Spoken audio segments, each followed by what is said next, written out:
បាទបងប្អូនគ្នាថ្ងៃនេះមានលំហាត់មួយបាទមានលំហាត់មួយចែកជូនទៅដល់បងប្អូនដែលថ្មីណាដែលគាត់អត់ដឹងបាទគាត់អត់ទាន់ចេះរកការ៉េហៅជាងអីចឹងទៅបាទបើដៃចាស់គាត់ដឹងហើយបាទតែដៃថ្មីបាទជាគាត់ខ្លះគឺគាត់អត់ទាន់ដឹងទេថាតើយើងគិតការ៉េហៅជាងយើងគិតបែបណានេះខ្ញុំមានមេរៀនមួយដើម្បីចែករំលែកចឹងណាបងប្អូនគ្នាបាទអានេះសម្រាប់ខ្ញុំគិតបែបហ្នឹងឯងអានេះបើបងប្អូនមានបច្ចេកទេសនៃការគិតអីបែបផ្សេងអាហ្នឹងបងប្អូនអាចចែករំលែកក្នុងវីដេអូនេះបានបាទហ្នឹងហើយបងប្អូនគ្នានេះ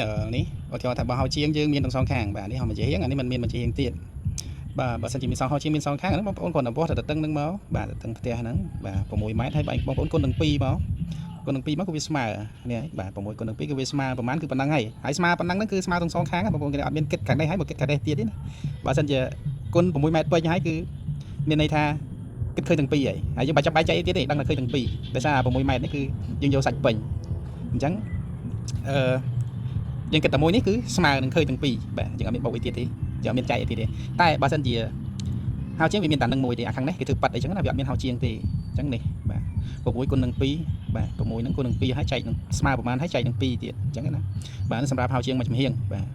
ព្រោះយើងចែកអញ្ចឹងបានវាត្រូវ6គុណនឹង2ឧទាហរណ៍ថាបើ6គុណនឹង2អញ្ចឹងវាស្មើ12បាទ6ពីដល់12គឺស្មើ12ការ៉េអញ្ចឹងខាងនេះ6ការ៉េខាងនេះគឺ6ការ៉េតែឧទាហរណ៍ថាបើសិនជាហៅជាងវាមានតែចំហៀងនេះទេបាទមានចំហៀងនេះទេគឺ6គុណនឹង2ហើយចែកស្មើប្រមាណចែកនឹង2ទៀតមក